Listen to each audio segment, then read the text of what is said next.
Yan, iginisa natin ang ating onion, garlic, at baboy natin. Nilagyan ng kamatis. Ayan, meron na yung patatas at saging pinakuluan. And then, next steps, lagyan natin ng asin pampalasa. At pwede na natin ilagay ang ating cabbage. At siling haba. Ito ang siling haba na 4 na peraso. And cabbage.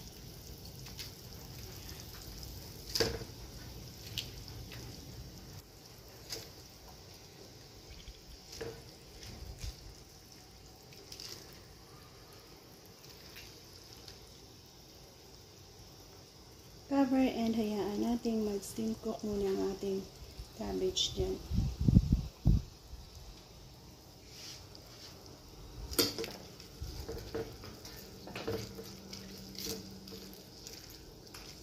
Sarap na ulam ito, guys.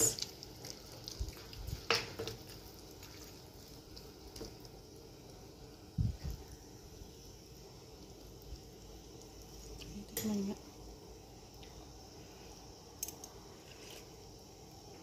Manamis-namis na sabaw dahil sa saging.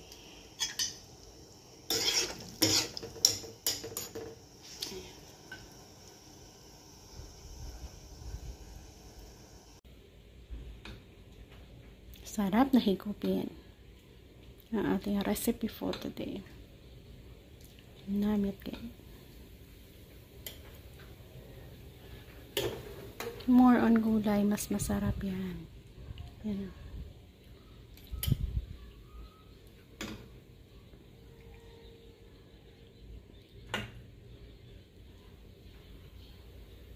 Ayan, patatas.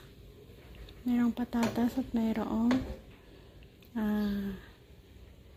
saging sabaw. Yan.